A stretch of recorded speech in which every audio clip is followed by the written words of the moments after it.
Bernie Sanders was on CNN recently, and I think it was Howie Klein who wrote about it and posted on it. And kind of him actually trying to establish himself and how he is different from Hillary Clinton on a lot of very, very big issues. Let's talk a little bit about the differences between Bernie and Hillary. Well, there was a graphic that kind of went viral about Sanders versus Clinton. I'm looking at it now, and I'll just read a little bit of it. You can find it in a couple of Howie Klein's posts at Down with Tyranny. Bernie Sanders versus Hillary Clinton. Iraq war authorization, Bernie opposed, Clinton supported. Wall Street bailout, the TARP, Bernie opposed, Clinton supported. Patriot Act 2001, opposed, supported. Patriot Act 2006 reauthorization, opposed, supported. Trans-Pacific Partnership, this says Sanders opposes, we know that. Clinton supports, we think we know that. I would say that if you had to guess, you'd easily be 75-25. On a bet that she doesn't, she supports it, because everything around her, including Center for American Progress, whose founder now runs her campaign, supports Trans-Pacific Partnership. Death penalty, Sanders opposes, Clinton supports. KXL, Sanders opposes. Clinton, does she support? Well, she's hiring KXL lobbyists for her campaign even this month, even this summer. So why would she not support this? Yeah, you can't talk KXL without talking Hillary's stint at the State Department.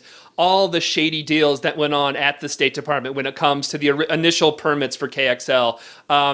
Hillary might come out and say she's against KXL, which she won't. I know she just said, "Well, I'll wait for Obama to make his decision." But there's no way anyone can credibly look at Hillary Clinton and say that she's very much opposed to KXL, because when she was the head of the State Department, the permit processes for KXL were so shady and so corrupt. More than once that happened, like it was, the first one was called out, oh, this is really shady. They did it again, it was shady again. So if anyone wants to credibly say that Hillary's against KXL, I got a bridge in Brooklyn, I can sell him over there for a couple bucks.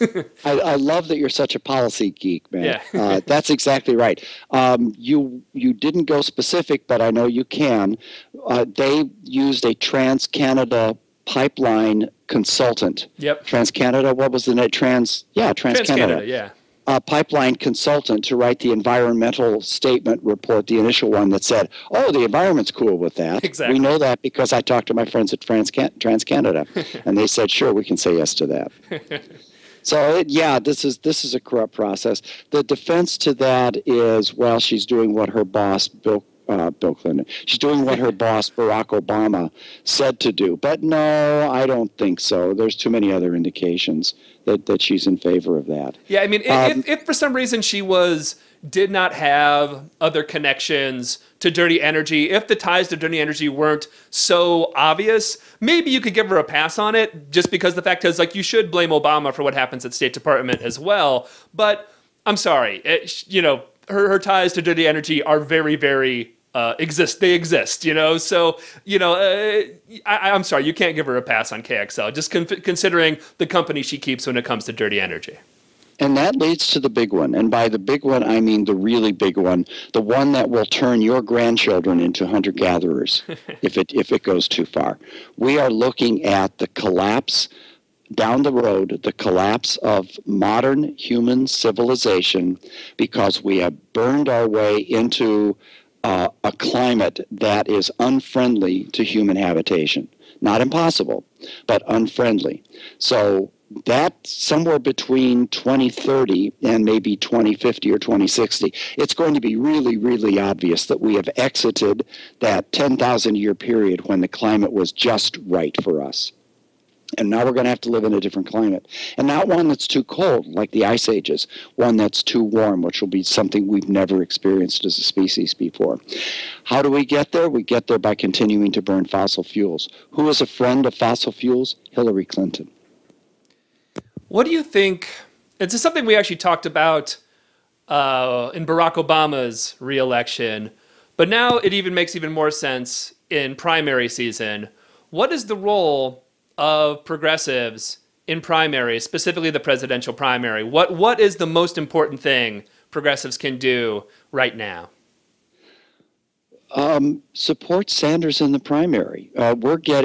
We progressive activists who are pro-Sanders are getting an awful lot of pushback from pro-Clinton and also pro-Democratic,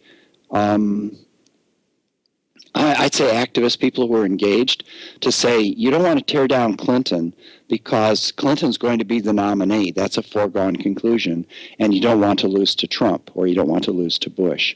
That's like Ann Coulter saying to Lou Dobbs, you don't want to tear down Clinton because we want her to be the nominee.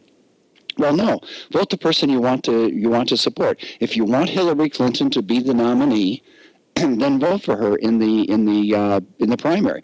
But if you really, really don't want the next neoliberal, now's your chance to do it without guaranteeing the election of the next Republican. Vote for Bernie Sanders.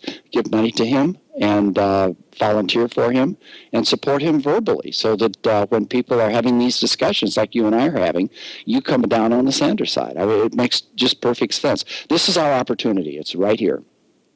Do you think Bernie actually has a shot? I mean, legitimately, do you think he has a shot to actually take the nomination?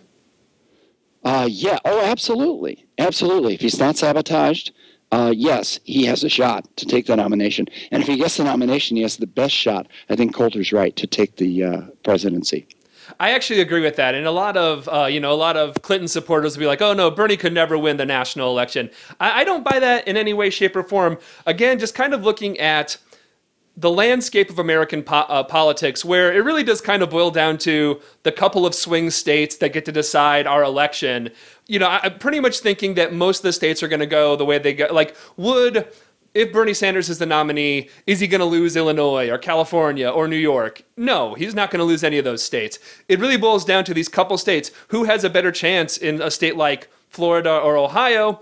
I would argue that Bernie has probably a better shot down in Florida with an economic populist campaign down there, with talking about legitimately and talking about saving Medicare, Medicaid, Social Security, actually expanding the safety net. I argue he'd actually have a much better chance down in somewhere like Florida than Hillary does, because again, when Hillary talks about this, her past kind of runs up against what she might be trying to say as a faux populist here in the 2016 election.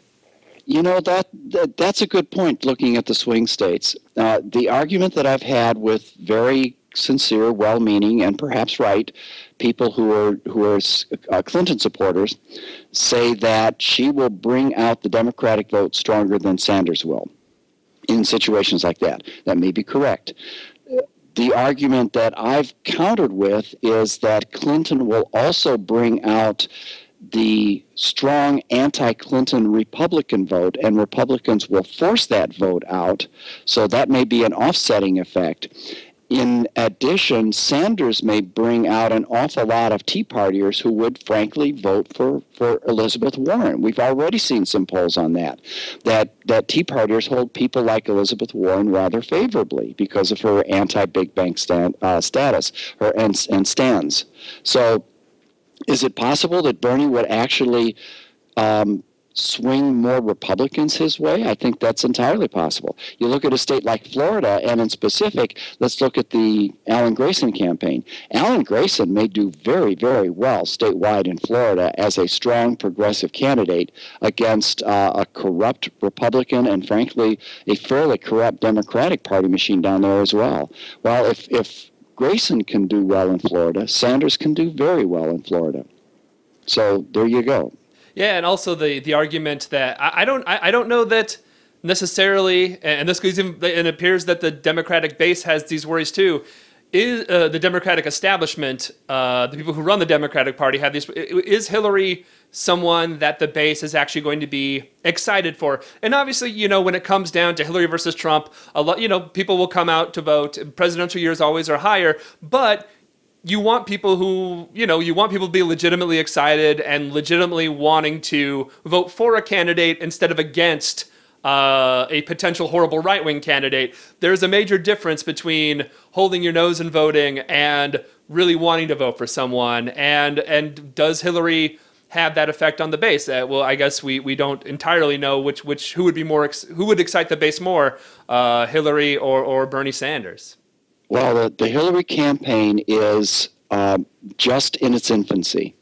And they are, by all accounts, a very cautious group of people, which means that we don't really see the policies that she's going to roll out. We just have hints of them, and that itself to some is troubling. But to others, it can simply say, we don't know what campaign she's going to run until she gets closer to actually running it. Right now, the strongest argument for Hillary is first woman president, or an interesting traditional Democrat for traditional Democrats to get behind. But the argument against Hillary is too close to money, too close to the kind of corrupt influence of money. And I don't mean corrupt in the sense of bought and paid. I mean corrupt in the sense of self-dealing, sort of money insiders that we've been seeing all through the Obama administration. And we saw it going through as a burst at the end with that Trans-Pacific or that fast track push that he had. So we don't see yet the positive that she's going to lay on the table. Maybe she will come through for climate change instead of for America's dominance in the oil and gas global energy production supply line, which she has explicitly supported. That's why I say she's a climate candidate, an anti-climate candidate, because she thinks America ought to be a leader in natural gas production. Well, that's an anti-climate stance, actually. Is she going to roll out policies that people are going to be able to vote for? Perhaps. Is she going to be believable to people like you and I rolling out those policies? Perhaps, but she does have a history that's an offset. So we'll have to see.